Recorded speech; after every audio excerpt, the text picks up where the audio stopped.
2000 ছাত্র জনতাকে হত্যা করে যেই 24-এর বিপ্লব হলো, আজকে দেখলাম সেই ফ্যাসিস্ট স্বৈরাচার হাসিনার বিরুদ্ধে মামলা, এই মামলাগুলোকে প্রত্যাহার করা হচ্ছে, মামলাগুলোকে উঠিয়ে নেওয়া হচ্ছে। আবার হাসানুল হক ইনু মিনন যারা এই অন্যায়ের সঙ্গে জড়িত তাদের জামিনে মুক্ত করে দেওয়ার ব্যবস্থা হচ্ছে। তার মানে বোঝা যায় আমার দেশের ভেতরে ওপরে ওপরে স্বৈরাচার বিরোধী কথা বলে আবার তলে তলে মুনাফিকি করে এই স্বৈরাচারদেরকে ভারতের ইশারায় পুনর্বাসন করার চেষ্টা করতেছে।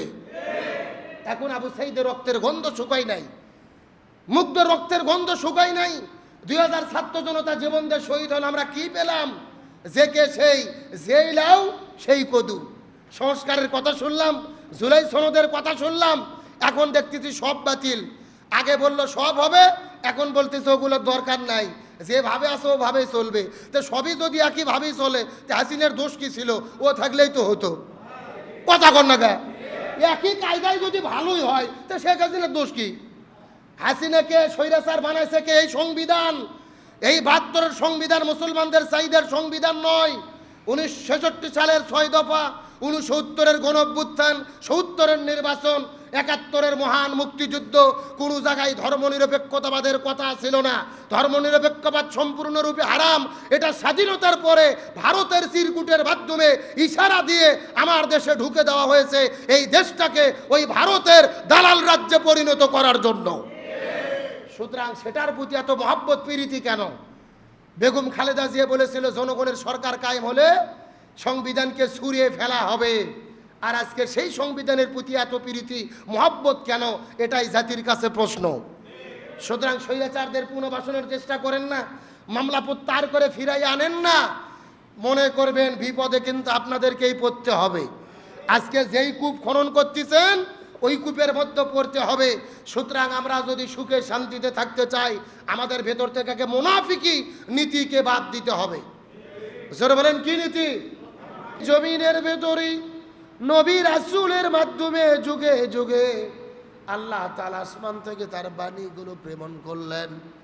এই দুনিয়ার ভেতরে আল্লাহর বিধিবিধান যারা মেনে চলবেন এদের জন্য কোনো ভয় নাই, এদের জন্য কোনো টেনশন নাই। কিন্তু আমার আল্লাহ তাআলা কত চমৎকার করে বলেন, এই দুনিয়ার মধ্যে যারা কোরআন মেনে চলবে না, ওমান আরাদা আন যিকরি ফা ইন্না লাহু মাঈশাতান দঙ্কা, এই দুনিয়ার ভেতরে আল্লাহর কোরআনের বিধিবিধান যারা মেনে চলবে না, আল্লাহ তাআলা তাদের জীবনটাকে অশান্তি করে দেবেন, দনকা বানায়া দেবেন। কিন্তু আল্লাহ তাআলা বলেন যারা কোরআন মেনে চলবে, আমি আল্লাহ আমার হুকুমগুলো মেনে চলবে, ফামান তাবিয়া হুদায়া ফালা খাউফুন আলাইহিম ওয়ালা হুম ইয়াহজানুন। যারা কোরআন মানবে না তাদের জীবনটা অশান্তি, আর যারা মানবে তাদের জীবনে শান্তি। কথা ক্লিয়ার না ভেজাল আছে? আল্লাহর বিধান আপনি মানবেন, আপনি শান্তিতে থাকবেন। আল্লাহর বিধান মানবেন না, আপনি অশান্তি। ব্যক্তি, পরিবার, সমাজ, রাষ্ট্র, রান্নাঘর থেকে শুরু করে সংসদ পর্যন্ত সব জায়গায় শান্তি কায়েমের জন্য চিৎকার করে বলেন তো কিসের বিধান লাগবে?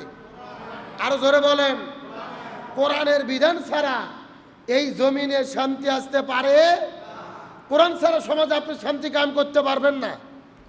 বাংলাদেশের নতুন একটা এমপি হয়েছে মুফতি পীরজাদা হানজালা, তিনি সংসদ ভবনে গেছেন, সংসদ অধিবেশন চলতেছে। হঠাৎ করে মসজিদে আজান হলো, তিনি নামাজ পড়তে গেছেন। মসজিদে যাওয়ার পরে দেখতেছে নামাজ পড়ার পরে জুতো নেই, মানে নামাজ পড়ার পরে জুতো খুঁজে পায় নাই, অর্থাৎ এমপির জুতো সংসদ ভবনের ভেতর থেকে চুরি হয়ে গেছে। নাউজুবিল্লাহ বলেন। তাহলে একটা এমপির জুতে যদি সংসদ ভবনের ভেতর থেকে চুরি হয়, দেশের জনগণের সম্পদের কি নিরাপত্তা আছে? কেন এমপির একটা জুতোর নিরাপত্তা নাই বাংলাদেশে। তাও চুরি হয়েছে কই থেকে? সংসদ ভবনের ভেতর থেকে। যে সংসদে আইন তৈরি করা হয় এই দেশের শান্তি কায়েমের জন্য, ওই সংসদের ভেতর থেকে এমপির জুতোর নিরাপত্তা পাওয়া যায় না, চুরি হয়ে যায়। তার মানে বোঝা গেল যেই সংসদ এমপির জুতোর নিরাপত্তা দিতে পারে না, ওই সংসদের আইন কখনোই এই দেশের জনগণের নিরাপত্তা নিশ্চিত করতে পারবে না। যেখানে আইন তৈরি হয় ওখানে তো জুতোর নিরাপত্তা নেই, তাহলে জনগণের জানমালের নিরাপত্তা দিতে পারে যেই বিধান, তার নাম কি? চুরি করলে চুরি বন্ধ করার ঔষধ কোরআনে আছে না নাই? আল্লাহর কোরআন বলেন ওয়াসারিকু ফাকতাউ আইদিয়াহুমা, কেউ যদি চুরি করে, ও ছেলে হোক অথবা মেয়ে হোক, তাদের দুই হাত কেটে দিতে হবে। কার কথা? আজকে বাংলাদেশের এক চোরকে ধরে প্রকাশ্য দিবালোকে সংসদ ভবনের দক্ষিণ প্লাজায় যদি হাত কেটে দেওয়া হতো আর সব টেলিভিশনের ভেতরে লাইভ সম্প্রচার করা হতো, এক চোরের হাত কাটলে এই বাংলাদেশের লক্ষ লক্ষ চোরেরা সংসদ ভবনে জুতো চুরি করা তো দূরের কথা, তারা তওবা করে বাংলাদেশ থেকে ইন্ডিয়াতে পেলে যেতে বাধ্য হতো। কথা ক্লিয়ার না ভেজাল আছে? আপনি কোরআন দিয়ে বিচার করবেন না, জমিনে শান্তি আসবে না। এই জমিনে জিনা ব্যভিচার আছে না নাই? ওয়াজ্জানিয়াতু ওয়াজ্জানি ফাজলিদু কুল্লু ওয়াহিদিম মিনহুমা মিয়াতা জালদা। আল্লাহর কোরআন বলতেছে বিয়ে করার আগে যদি কেউ জিনা করে 100টা বেতের আঘাত করে তাদেরকে বিয়ে করে দিতে হবে। আর যদি কেউ বিয়ে করার পরে জিনা করে বুক পর্যন্ত মাটিতে পুঁতে রেখে পাথর মেরে হত্যা করতে হবে। কার কথা? আজকে যদি এক জিনাকারীকে ধরে বাইতুল মুকাররমের উত্তর পাশে বুক পর্যন্ত মাটিতে পুঁতে রেখে পাথর মেরে হত্যা করা হতো, এই বাংলাদেশে জিনা তো দূরের কথা, ইফটিজিং তো দূরের কথা, এই দেশের ভেতরে কোনো যুবক নারীদের দিকে অন্যায়ভাবে তাকানোর সাহস পেত না। তার মানে বোঝা যায় কোরআনের বিচার ছাড়া, কোরআনের আইন ছাড়া এই জমিনে শান্তি আসতে পারে। আর আমরা যখন কোরআনের আইনের কথা বলি, দাড়ি টুপিওয়ালারা, হুজুরেরা, আলেমেরা, তখন আমাদেরকে বলা হয় জঙ্গি। আমাদের কি বলা হয়? আমাদের বলা হয় জঙ্গি, রাজাকার, তালেবান। এই যে এমপির কথা বললাম, মুফতি হানজালা, পীরজাদা হানজালা, কি সুন্দর তার চেহারা, মাথায় পাগড়ি, মুখে দাড়ি, সংসদ ভবনে তিনি হেঁটে যাচ্ছেন, পেছন দিক থেকে একটা লোক সেনাবাহিনীর সামনে বলতেছে এই যে জঙ্গি এমপি যাচ্ছে। নাউজুবিল্লাহ বলবেন না? সংসদ ভবনের ভেতরে একটা এমপিকে বলতেছে জঙ্গি এমপি যাচ্ছে। অপরাধ কি? মাথার মধ্যে পাগড়ি, মুখের মধ্যে দাড়ি, পরনে জুব্বা। শুধুমাত্র রসুলের সুন্নতি পোশাকের জন্য যদি কোনো এমপিকে জঙ্গি বলা হয় আর প্রশাসন চুপ থাকে, তাহলে বোঝা যাবে এই দেশের ভেতরে দাড়ি টুপিওয়ালারা কখনো নিরাপদ নয়। একটা এমপি দাড়ি টুপি পরার জন্য যদি জঙ্গি ত্যাগ খায়, তাহলে সাধারণ হুজুরদের বিপদ আছে না নাই? আজকে যদি সরকার দলীয় কোনো এমপির বিরুদ্ধে এমন কথা বলা হতো, মিডিয়াতে ঝড় শুরু হয়ে যেত, তোলপাড় শুরু হয়ে যেত।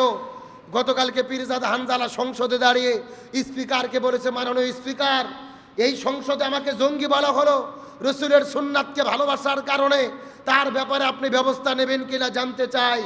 তাহলে একটা এমপিকে পর্যন্ত দাড়ি টুপির জন্য যদি জঙ্গি ট্যাগ দেওয়া হয়, তার মানে বোঝা যায় বাংলাদেশে যারা ইসলাম বিদ্বেষী সকল অবস্থায় ষড়যন্ত্র করে সুন্নাতিওয়ালাদেরকে, দাড়ি টুপিওয়ালাদেরকে রাজাকার, তালেবান আর জঙ্গি বলে নাটক তৈরি করার জন্য।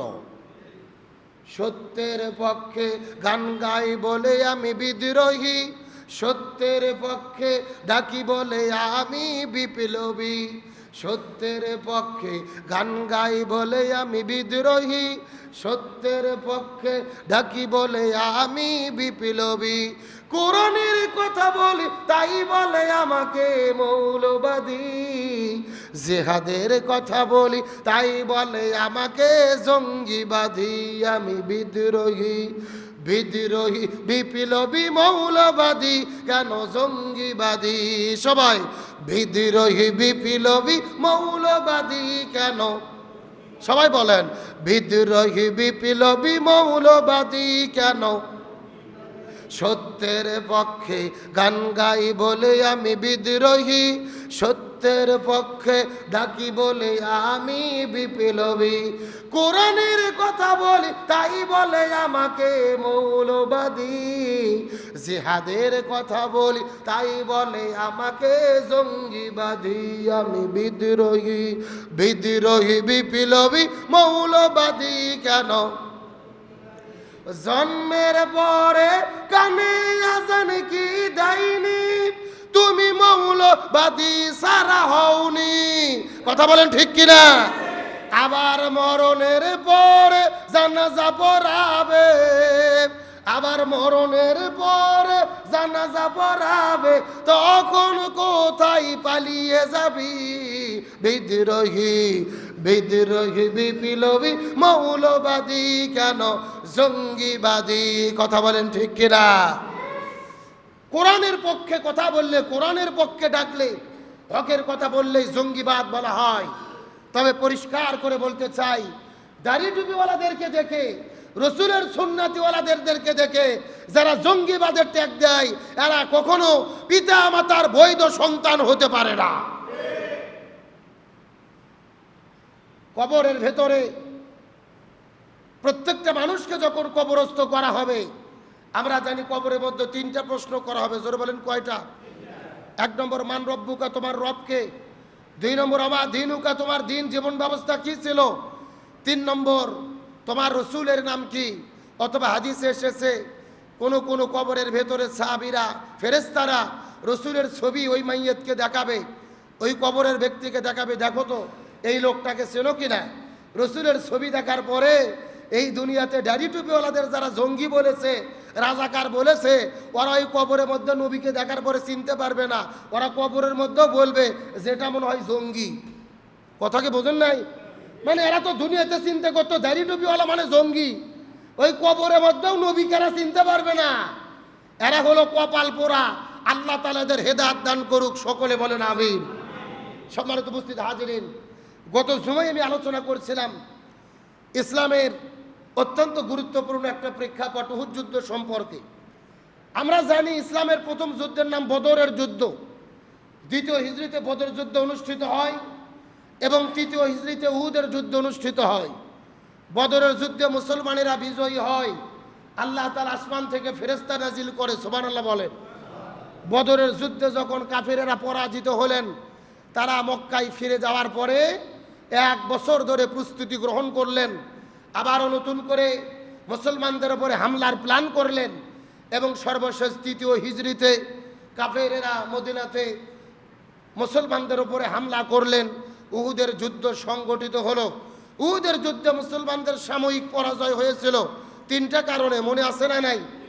1 নম্বর মুসলমানদের মধ্যে মুনাফিকির কারণে, 2 নম্বরে নবী মারা গেছে গুজব ছড়ে দেওয়ার কারণে, 3 নম্বরে নবীজির যে আদেশ করেছিল গিরিপথ ছাড়া যাবে না, এই রসুলের আদেশকে অমান্য করার কারণে সাহাবীরা যখন বিপর্যয় হলো, সাময়িক পরাজয় হলো, সাহাবীরা হতাশ হওয়ার পরে আল্লাহ তাআলা সাহাবীদেরকে বললেন, রসুলকে বললেন, আপনি সাহাবীদেরকে নিয়ে মসজিদুন নববীতে বসে যান, আমি তাদেরকে একটু সান্ত্বনা দিতে চাই। সুবহানাল্লাহ বলেন।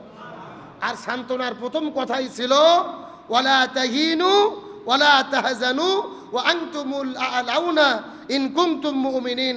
তোমরা ভয় করো না, হতাশ হইও না, তোমরাই বিজয়ী হবা যদি তোমরা ঈমানদার হতে পারো। জোরে বলেন সুবহানাল্লাহ। আমার প্রিয় বন্ধুগণ, মুসলমান ভাইরা গভীর মনোযোগ লক্ষ্য করুন। উহুদ যুদ্ধের পরে মুসলমানদের সাময়িক পরাজয়ের পরে মুসলমানরা যখন হতাশ হয়ে যাচ্ছিলেন, সাহাবীরা যখন হতাশ হয়ে যাচ্ছিলেন, টেনশনের মধ্যে পড়ে গেলেন, আল্লাহ রাব্বুল আলামিন রাসূলকে বললেন, ইয়া রাসূলুল্লাহ, সাহাবীদেরকে নিয়ে আপনি মসজিদুন নববীর মধ্যে বসে যান, আমি আল্লাহ তাআলা তাদেরকে কিছু ওয়াজ করতে চাই, নসিহত করতে চাই। আল্লাহ তাআলা সর্বপ্রথম বললেন, হে সাহাবীরা মনোযোগ দিয়ে শুনে নাও, ওয়ালা তাহিনু, তোমরা ভয় করো না, হতাশ হইও না, দুর্বল হইও না, ওয়ালা তাহজানু, কখনোই তোমরা মনোবল হারিয়ে ফেলো না, ওয়া আনতুমুল আ'লাউনা, তোমরাই বিজয়ী হবা, ইন কুনতুম মুমিনিন, যদি তোমরা প্রকৃত পক্ষে ঈমানদার হতে পারো। তোমরাই বিজয়ী হবা যদি কি হতে পারো? ঈমানদার হতে পারো। আমার প্রিয় বন্ধুগণ, মুসলমান ভাইরা গভীর মনোযোগ লক্ষ্য করুন। এই কথা বলে আল্লাহ তাআলা শুরু করলেন। পরের আয়াতের মধ্যে আল্লাহ তাআলা কত চমৎকার করে বললেন, ইয়াম সাসকুম করহুন, হে সাহাবীরা, যদি তোমরা মনে কষ্ট পেয়ে থাকো, তোমাদের মনের মধ্যে যদি ব্যথা লেগে থাকে, তোমরা তো হেরে গেছো, এই জন্য যদি তোমাদের মনে কষ্ট লেগে থাকে, ভালোভাবে জেনে নাও, ফাকাদ মাসাল কওমা করহুন মিসলুহু। 1 বছর আগে বদরের প্রান্তরে ওই মক্কার কাফিরেরাও হেরে গিয়েছিল, তারাও পরাজিত হয়েছিল, সুতরাং তোমাদের মতো কষ্ট তারাও পেয়েছিল। আল্লাহ কত চমৎকার করে সান্ত্বনা দিচ্ছে, লক্ষ্য করেন। সাহাবীদের বলতেছেন, তোমরা যে উহুদ যুদ্ধে হারে গেছো, পরাজিত হয়েছে, এই জন্য যদি কষ্ট পাও তাহলে জেনে রাখো তোমরা যেমন কষ্ট পাইছো 1 বছর আগে তারাও তো কষ্ট পাইছিল। সুবহানাল্লাহ বলেন। আমার বন্ধুগণ, মুসলমান ভাইরা কথাটা বোঝার চেষ্টা করেন। আল্লাহ বললেন ব্যথিত হইও না, তারপরেও যদি তোমরা ব্যথা পাও মনে রেখো 1 বছর আগে তোমাদের শত্রুরাও কিন্তু ব্যথিত হয়েছিল। অতিলকাল আইয়ামু নুদাবিলুহা, এইভাবেই আমি পরিবর্তন ঘটাই বাইনান নাস, মানুষের ভেতরে জয় এবং পরাজয় পরিবর্তন ঘটাই। একবার কাউকে বিজয়ী করি, আবার তাকে পরাজিত করি। তার মানে বোঝা গেল বিজয় এবং পরাজয় যিনি ঘটাই তিনি কে? আল্লাহ বলতেছে, ভালো করে কথাটা বোঝার চেষ্টা করো। ওয়াতিলকাল আইয়ামু নুদাবিলুহা, আমি এইভাবেই পরিবর্তন করি জয় এবং পরাজয়কে মানুষের ভেতরে। একবার কাউকে বিজয়ী বানাই, আবার একবার কাউকে পরাজিত করি। তার মানে বোঝা গেল জয় এবং পরাজয় হক এবং বাতিলের মানদণ্ড নয়। আপনি হকের পক্ষ থেকেও পরাজিত হতে পারেন, আবার আপনার শত্রুপক্ষ বাতিল হওয়ার পরেও বিজয়ী হতে। তার কারণ জয় পরাজয় কার হাতে? আরো ধরে বলেন। সুতরাং বিভ্রান্ত হওয়ার কোনো সুযোগ নেই। অনেকে আমরা মনোবল হারিয়ে যাওয়ার পরে যে আল্লাহ মনে হয় আমাদের সাহায্য করলো না, আমরা হারিয়ে গেলাম কেন? পড়াই মনে হয় আমরা মনে হয় ভুল পথে আছি, আমাদের তরিকা মনে ঠিক মতো চলতেছে না। আল্লাহ বলতেছে না, হক এবং বাতিল এটা জয় পরাজয়ের মাধ্যমে নির্ধারিত হয় না, বরং আমি আল্লাহ কাউকে কখনো বিজয় দেই, কাউকে কখনো পরাজিত করি। সুবহানাল্লাহ বলেন। জয় পরাজয় যিনি দেয় তিনি কে? আরো জোরে বলেন। আল্লাহ তাআলা যেই কথাটি এই সূরার 26 নম্বর আয়াতের মধ্যে বলেছেন, কুলিল্লাহুম্মা মালিকাল মুলকা, নিশ্চয় সমস্ত রাজত্বর মালিক হলাম আমি আল্লাহ, আমি যাকে খুশি সম্মানিত করি, যাকে খুশি রাজত্ব দান করি, যাকে খুশি তার থেকে রাজত্ব কেড়ে নেই। সুবহানাল্লাহ বলেন। তার মানে রাজ্য দান করে কে? ক্ষমতা দান করে কে? আবার ক্ষমতার থেকে নামাইয়া দেয় কে? আল্লাহ বলেন, তুইজ্জু মান তাশা ওয়া তুযিল্লু মান তাশা। আবার আমি আল্লাহ যাকে খুশি সম্মানিত করি, যাকে খুশি অপমানিত করি। সুতরাং তোমাদের হতাশ হওয়ার কোনো সুযোগ নেই। এখন প্রশ্ন আসতে পারে, আল্লাহ আপনি এই ঘটনাগুলো কেন ঘটান?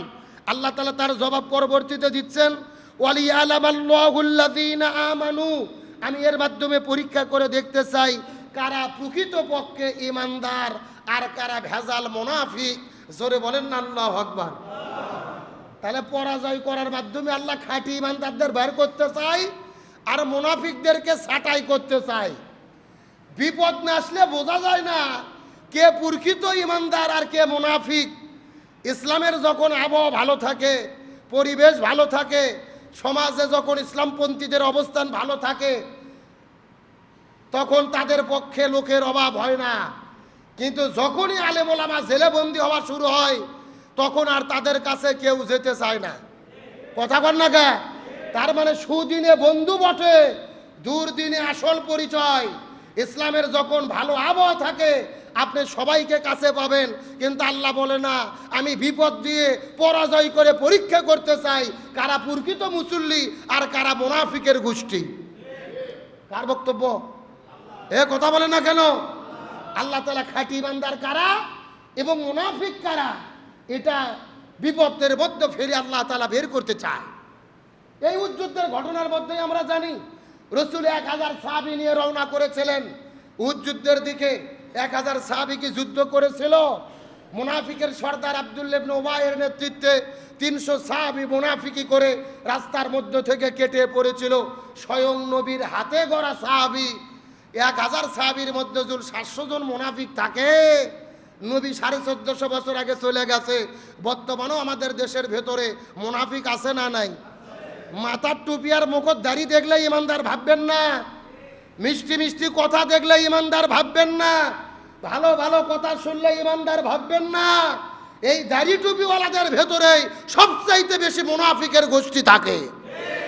এরা ওপরে ওপরে আপনার কাছে মিষ্টি মিষ্টি কথা বলে, আপনার কাছে ভালো ভালো কথা বলে, কিন্তু যখনই আপনি দিন কায়েমের কথা বলবেন, কোরআন প্রতিষ্ঠার কথা বলবেন, তখনই তলে তলে নাক ছিটকাবে, আপনার বিরুদ্ধে অবস্থান গ্রহণ করবে। আর আল্লাহ এটাই বলতেছে, আমি বিপদের মধ্যে ফেলে পরাজিত করে পরীক্ষা করে দেখতে চাই কারা প্রকৃত ইমানদার আর কারা মুনাফিক। জোরে বলেন আল্লাহু আকবার। এটা হলেন 1 নম্বর। আর 2 নম্বর আল্লাহ তাআলা বললেন, আমি পরাজিত করি আরো একটা কারণে। সেই কারণ কি? ওয়ায়াত্তাখিযা মিনকুম শুহাদা, আমি তোমাদের ভেতর থেকে কিছু মানুষদেরকে শহীদ হিসেবে গ্রহণ করতে চাই। বলেন সুবহানাল্লাহ। তার কারণ বলেন তো, যারা বিজয়ী হয় তাদের মধ্যে বেশি মারা যায় নাকি যারা পরাজিত হয় তাদের মধ্যে বেশি মারা যায়? আমার কথা কি বুঝেছেন? পরাজিতদের মধ্যে জীবন যায় বেশি। এই জন্য আল্লাহ বলতেছে, আমি মাঝে মধ্যে পরাজয় দান করে কিছু মুসলমানদের জীবন চলে যায় আর আমি তাদেরকে শহীদ হিসেবে কবুল করি। জোরে বলেন সুবহানাল্লাহ। আজকে যদি এই সমাজে, আমাদের দেশে আজকে আমাদের 90% মুসলমান, আমরা মুখে মুখে বলি, আমরা প্রত্যেকে যদি খাঁটি ইমানদার হতে পারতাম, আমরা যদি মুনাফিকি না করতাম, এই জমিনে কোরআন বিজয় হতো কি হতো না? আরো জোরে বলেন।